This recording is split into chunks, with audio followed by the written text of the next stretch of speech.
on a le plaisir de recevoir un expert qui nous permet d'entrer dans le sujet après cette étude consommateur, de prendre du recul aussi, de mettre en perspective les choses.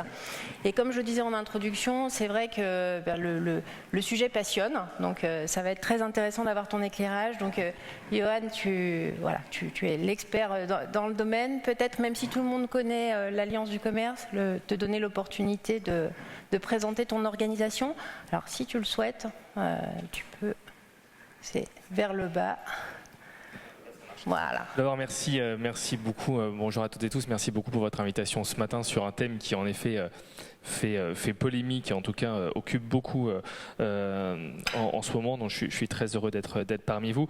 Quelques mots en effet sur l'Alliance du commerce. Certains d'entre vous connaissent déjà. C'est l'organisation professionnelle qui réunit aujourd'hui tous les acteurs de la mode, qui réunit 3 organisations professionnelles. En fait, les grands magasins et magasins populaires, les enseignes de l'habillement et les enseignes de la chaussure. Ce sont 3 fédérations qui existent depuis plusieurs dizaines d'années, voire plus d'un siècle pour les grands magasins, et qui ont décidé en réalité il y a 5-6 ans de se rapprocher pour mettre en commun leurs moyens et leurs équipes pour peser davantage dans le débat.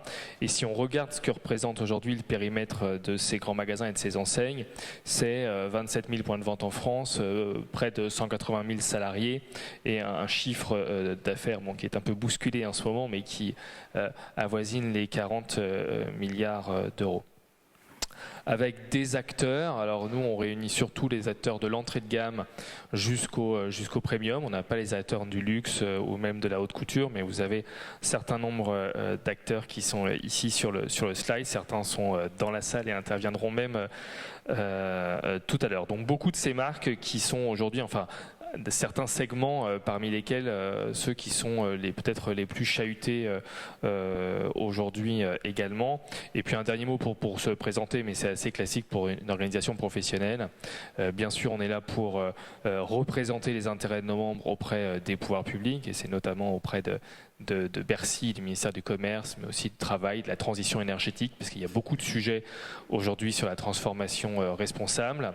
On anime aussi le dialogue social pour toutes ces branches, dans toutes les négociations avec les partenaires sociaux. Vous pouvez vous imaginer qu'en ce moment, les discussions sur les salaires sont extrêmement sensibles. Et puis on accompagne ces adhérents aussi dans leur transformation.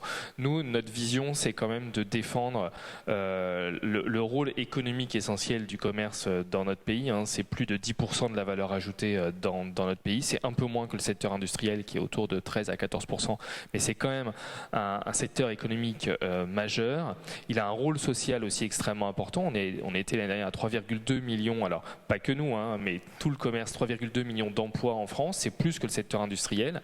Et je pense qu'il faut défendre ce rôle-là du commerce. Le commerce, dans de nombreux territoires, après des années de désindustrialisation, a eu un rôle extrêmement important social dans les territoires pour reprendre justement tous ces emplois qui quittaient le secteur industriel. Et puis une fonction aussi sociétale que nous on aime bien défendre dans le commerce. Le commerce, c'est quand même quelque chose qui fait vivre la ville, qui anime les territoires, et peut-être qu'on y reviendra, mais c'est extrêmement important de défendre ces 3 rôles-là dans le commerce, et nous c'est notre vision en tout cas. Oui, c'est ce que tu me disais en préparant cette matinée, donc avec des convictions très fortes. On a peut-être raté le coche en France vis-à-vis de l'industrie. Maintenant, on veut absolument réindustrialiser. Ne ratons pas le coche avec le commerce. On est tous contents, je pense, le samedi ou d'autres jours de la semaine, quand on est dans des rues où on a un commerce qui est vivant, qui fait vraiment partie de notre vie quotidienne. Et ça, c'est un peu tout un chacun qui veut faire des efforts également pour que ça puisse perdurer. Alors, avant de parler du contexte, on dit la presse encore aujourd'hui, de toute façon, il n'y a pas une semaine sans que la presse se fasse le chou gras en fait des problématiques du secteur de la mode. Mais avant, peut-être quelques chiffres sur le secteur, sur l'évolution en fait, de ce secteur, s'il te plaît. Quelques chiffres rapides. Alors on va commencer par les mauvais chiffres, mais après on reviendra sur des points plus plus heureux. Et puis je crois que vous allez avoir plein de bons exemples aussi dans la matinée qui prouvent quand même que le secteur est d'une résilience exceptionnelle. Mais juste pour revenir un peu, ça ce sont les chiffres de l'IFM, on voit quand même qu'on est dans un secteur où structurellement, avant les crises qu'on a commencé à connaître en 2019, connaissait déjà en fait une baisse de sa valeur tendancielle, puisque c'est près de 17% de sa valeur qu'on avait perdu entre 2007 et 2019. Et puis après, on a connu à partir de fin 2018, début de 2019, toutes les crises conjoncturelles que vous connaissez, les gilets jaunes, manifestations contre les retraites, puis bien sûr la crise sanitaire qui nous a occupés pendant 2 ans.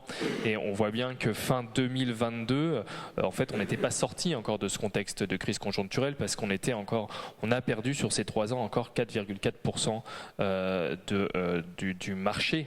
Et on voit encore que le contexte, on y reviendra, reste extrêmement compliqué. Alors c'est vrai, on peut se réjouir qu'il y a des chiffres en vert qui sont positifs en 2021 et 2022, mais en fait ils le sont parce qu'ils le sont en rebond d'une année 2020 qui a été particulièrement catastrophique. Vous le voyez avec une baisse du marché de près de 15%. Donc en réalité, même si les années 2021 et 2022 ont été bonnes dans le rebond, elles n'ont pas encore permis de rattraper le niveau de 2019. Là, c'est d'autres chiffres que l'on suit avec Retailint, qui est un cabinet de suivi de la performance des enseignes et notamment de la mode. Je sais que beaucoup d'enseignes participent à ce panel-là. Donc il y a un panel plus réduit que l'IFM. Dans les chiffres que vous avez tout à l'heure, il y avait aussi toutes les ventes en ligne. Là, on est plutôt sur les ventes, sur un panel d'enseignes. Un chiffre intéressant, donc ça, ce sont les chiffres à la fin de l'année 2022. On retrouve bien une baisse du chiffre en magasin de moins 4% par rapport à 2019. Ce qui est intéressant, c'est le moins 7%, qui est la variation du périmètre en fait. Et on se rend compte que la fermeture des magasins durant la période Covid, qui correspond en fait à ce moins 7, a eu un vrai impact sur le parc et donc sur le marché. Et puis un autre chiffre intéressant qui est celui du e-commerce, où à fin 2022, on était à environ plus 80% de ventes en ligne par rapport à 2019. Et on voit bien que cette tendance de plus 80%, on a la sensation, en tout cas sur l'année 2022, d'avoir atteint quasiment un plafond de ce qu'on pouvait faire. Vous voyez, donc ça, ce sont les chiffres du web qui sont comparés par rapport à 2019 en commençant en 2020. Donc on voit bien sur l'année 2020 et 2021 des pics de consommation sur le web qui sont à chaque fois liés aux périodes de confinement. Il faut rappeler que les enseignes de mode, pour beaucoup, ont fermé 7 mois en 2020 et 2021, 3 mois sur chacune des années. Donc des grands pics et des grandes descentes au moment où les magasins réouvraient. Et puis à partir de la mi-2021, en fait, là où la crise sanitaire s'est quand même bien calmée, jusqu'à fin 2022, on voit qu'en fait les ventes en ligne se tiennent dans une fourchette de plus 60, plus 100% par rapport à 2019, ce qui nous fait dire qu'on a peut-être atteint un peu un plafond, en tout cas, de l'évolution de ces ventes sur Internet, même si elles ont permis de faire un saut important. On était à 15%, si on en croit les chiffres de la FEVAD, on était à 15% de part de marché du web dans l'habillement. On était à la sortie de la crise sanitaire à 20%. Donc on a fait un bond qui est considérable, de 5 points, qu'on n'avait pas connu les années précédentes. Mais est-ce qu'on n'a pas atteint là un plafond dans la consommation du web que nous on estimait autour de plus 80%. Donc ça, il est encore un peu tôt pour le dire, mais en tout cas, c'est ce qu'on a observé. Yoann, quand on voit ces pics, on voit tout de suite également que l'enseigne qui n'était pas prête, 7 mois de fermeture, je ne suis pas prête, tout se passe sur le web, ça ne peut que complexifier une situation. C'est sûr que celle qui... Alors, oui, bien sûr, celles qui n'étaient pas prêtes, et beaucoup n'étaient pas prêtes, en tout cas n'étaient pas prêtes à la hauteur de la crise qu'on a eu à subir. Et en même temps, j'ai envie de dire, c'est dans les crises que ces entreprises-là ont fait des choses merveilleuses. C'est-à-dire, et grâce aux collaborateurs, celles qui n'avaient pas investi ont réussi à mettre en place des innovations dans des temps records pour justement aller chercher des parts de marché sur ce web. Et alors là, je n'ai pas mis les chiffres ici, mais ce qu'on remarque quand même, c'est que durant la crise, celles qui ont gagné des parts de marché sur Internet face aux grands pure players, ce sont quand même les enseignes omnicanal qui se sont bougées extrêmement durant la crise sanitaire, qui ont mis en place du call and shopping, de la visio, du click and collect de façon parfois un peu artisanale lorsque c'était pas bien fait. Donc non, les équipes se sont bougées et les entreprises se sont bougées, et même celles qui avaient pris du retard, ça leur a fait gagner un temps dingue dans leur innovation. Et puis là, c'était juste quelques mots sur les synthèses, enfin sur les évolutions de consommation, de comportement d'achat qu'on a observé en fait durant cette crise sanitaire. Bon, une très forte croissance du e-commerce durant la période de Covid, vous l'avez vu, mais ça semble se stabiliser. On le dit, je ne reviens pas, c'était les chiffres qu'on avait vus tout à l'heure. On a eu une forte chute de la fréquentation en magasin durant la période sanitaire, ça je vous l'apprends pas, mais ça semble aussi se stabiliser, cette baisse du trafic en magasin semble aussi se stabiliser. À la fin de l'année 2022, on était en baisse de fréquentation à moins 17% de fréquentation par rapport à l'avant-crise en magasin. Là aussi, ça semble se stabiliser et donc il y a moins de fréquentation, une hausse du panier moyen par contre et de la transformation, c'est-à-dire pour nous, c'est la fin du shopping plaisir et du shopping loisir. On est plus dans le shopping efficace. On le voyait un peu dans les résultats de l'étude présentée juste avant. En réalité, on voit ce que veulent les gens, c'est pouvoir regarder sur Internet avant, être sûr qu'il y a bien le produit en magasin pour pas s'y rendre inutilement. Donc cette période-là, quand même Covid, pour nous, elle aura laissé des traces dans les comportements d'achat. On fréquentera moins les magasins et par contre, on aura un shopping beaucoup plus préparé, utile et efficace. Alors, il y a eu des impacts aussi, ça c'est le dernier point, sur les sites qui ont été visés.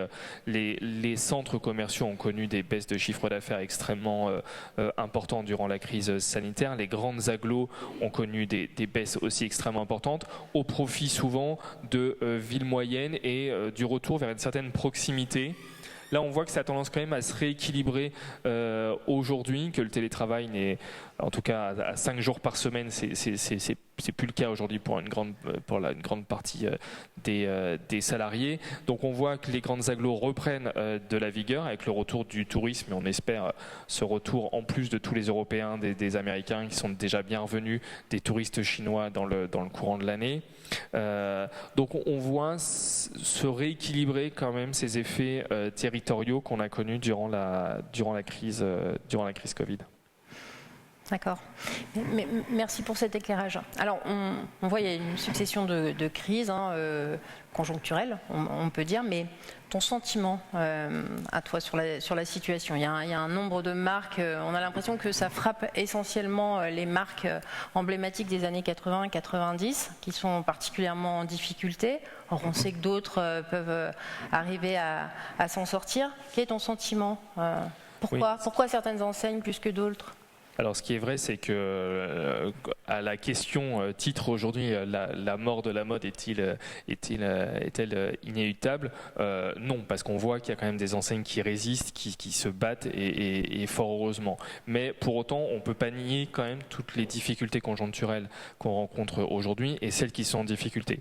Vous l'avez dit, tout le monde n'est pas en difficulté. Aujourd'hui, les difficultés se concentrent quand même plutôt sur des marques de milieu de gamme, parce que Jérôme Fourquet, le sociologue, le dit très bien, on a une polarisation de la consommation entre d'une part des clients qui vont rechercher le prix bas, même s'ils attendent beaucoup d'engagement de la part des marques dans la RSE, dans l'offre produit, pour autant ils iront vers un prix bas en raison des contraintes fortes de pouvoir d'achat.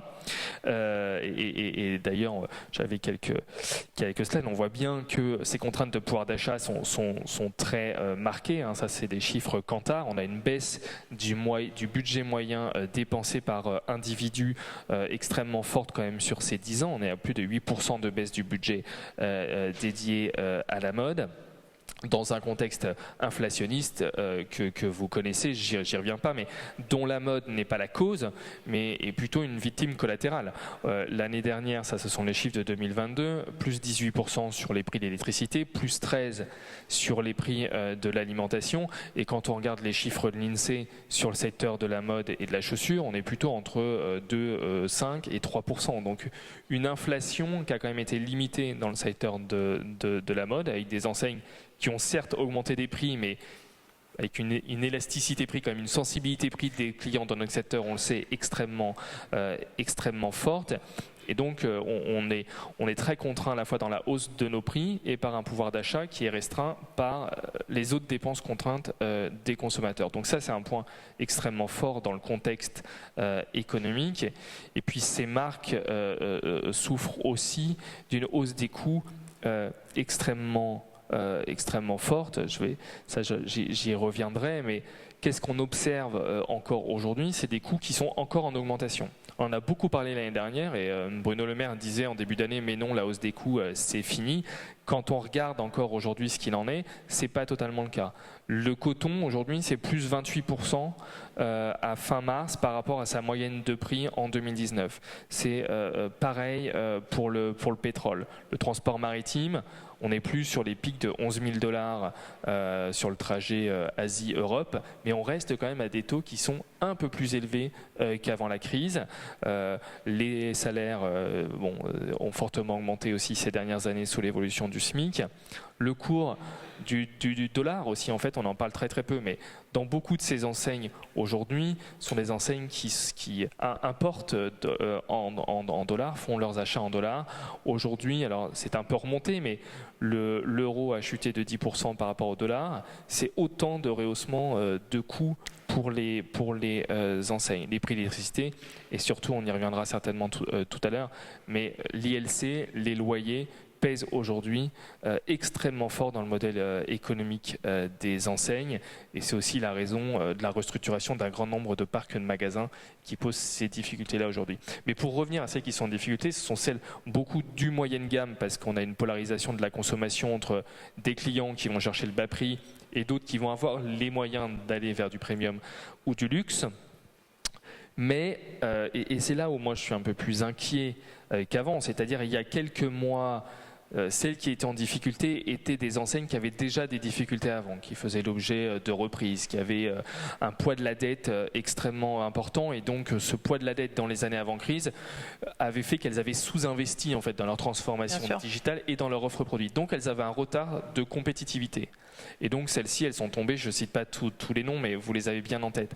Là aujourd'hui, ce qu'on voit arriver quand même, c'est qu'y compris des enseignes qui ont fait cet effort de transformation et d'investissement digital, qui ont fait cet effort de transformation de l'offre, sont aussi en difficulté du fait de ce contexte économique-là qu'on connaît, c'est-à-dire une consommation fragile et une hausse des coûts extrêmement forte. Et ça, c'est beaucoup plus inquiétant, parce que ça veut dire que personne n'est à l'abri, finalement, de difficultés dans un contexte économique extrêmement fragile. Je pense qu'aujourd'hui, effectivement, même les enseignes qui mettent en place des belles solutions gardent une position très humble sur le sujet, en se disant que voilà, tout peut rester fragile.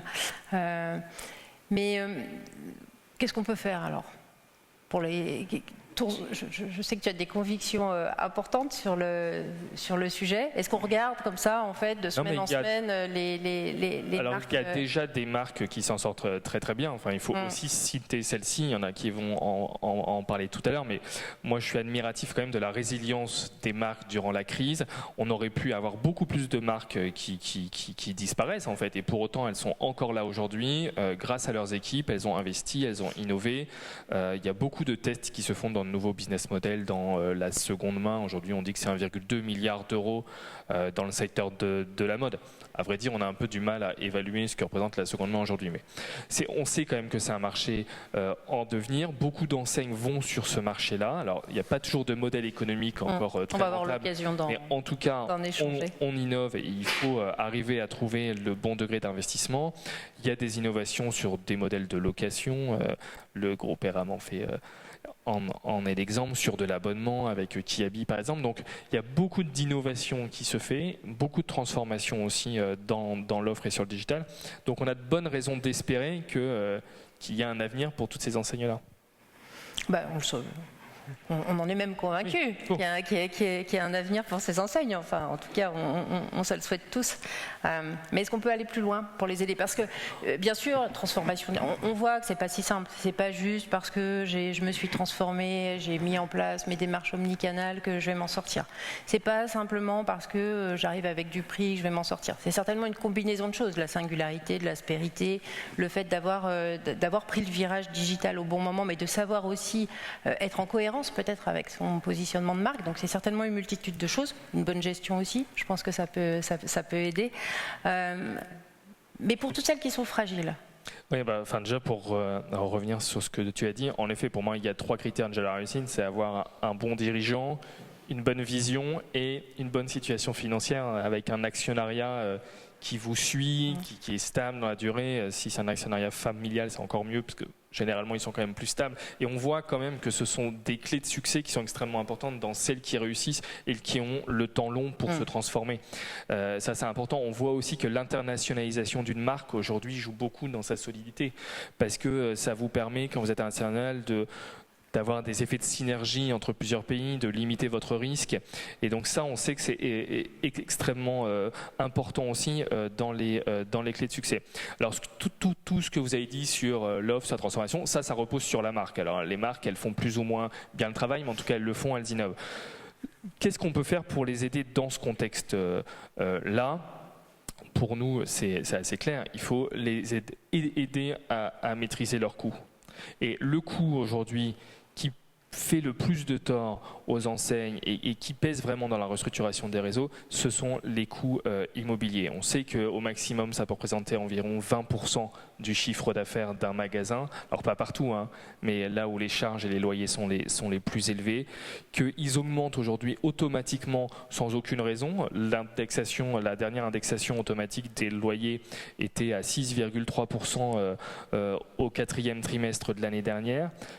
Vous prenez une hausse de votre loyer de 6%, sans que le bailleur n'ait rien fait, sans aucune amélioration de la fréquentation de votre magasin, sans aucune amélioration de votre local, votre loyer augmente, alors même que vous, marque, vous êtes obligé d'investir dans votre plateforme internet, dans votre marketing digital, dans votre offre. Et donc on ne peut pas supporter un montant de charges immobilières aussi élevé quand on a 20% de l'activité qui aujourd'hui, au total, est fait sur internet. C'est pas possible. Il y a un effet de ciseau extrêmement fort. Si on regarde juste 2 chiffres, les loyers ont augmenté automatiquement de 10% entre fin 2019 et fin 2022, quand dans le même temps, si on en croit nos panels, l'activité en magasin a baissé de 4% en global. Donc on voit très bien l'effet de ciseau qui n'est pas tenable et qui fait qu'un certain nombre aujourd'hui de magasins n'ont plus de rentabilité économique et doivent fermer. Donc si on veut aider véritablement ces magasins, il faut aider à maîtriser ses charges. Ça veut dire plafonner cette indexation. Ça a été fait l'année dernière pour les tout petits commerçants. Nous, on se bat pour que cette mesure soit généralisée et surtout prolongée dans le temps. Il faut peut-être qu'on aille vers une mensualisation des loyers et plus payer 3 mois en avance. Il faut qu'on aille vers une diminution des dépôts de garantie donnés aux bailleurs, parce que tout ce qu'on pourra faire pour redonner du cash à une entreprise, pour remettre de la trésorerie, c'est autant qu'une entreprise pourra mettre dans son investissement dans le digital ou dans le responsable. Et puis il faut aussi qu'on ait des mécanismes d'encouragement et de soutien à l'investissement, parce qu'on voit qu'il y a beaucoup d'investissements qui sont voulus, mais il y a aussi beaucoup d'investissements qui tombent d'en haut parfois. On aime bien les règlements en France. Voilà, encore dernièrement avec la loi sur l'accélération des énergies renouvelables, on a demandé à toutes les enseignes, à tous les commerces de plus de 500 mètres carrés de mettre des panneaux photovoltaïques sur leur toit. Ceux qui ont un grand parking vont devoir mettre des ombrières et des parkings et des panneaux sur les toits. Il y a ça, il y a toute la loi AGEC qui nécessite aussi des investissements dans la traçabilité des chaînes de production extrêmement importantes. Il y a tous les plans de sobriété que d'ailleurs on veut mener aussi, parce qu'il y a aussi un intérêt pour les enseignes, mais tout ça coûte extrêmement cher à un moment donné où l'activité est fragile. Donc si on veut que les enseignes accélèrent sur ce chemin-là, il faut absolument qu'on puisse les encourager. Ça, c'est des soutiens à l'investissement ou des soutiens bancaires aussi. BPI-France devrait agir beaucoup plus sur notre secteur. Donc c'est toutes ces demandes-là qu'on porte, nous, en tout cas auprès du gouvernement. Et il y a et des instances en essayant de dire que ce secteur-là mérite d'être aidé. On a des bons leaders en France sur le commerce, on peut en être fier et on doit les aider à accélérer cette transformation.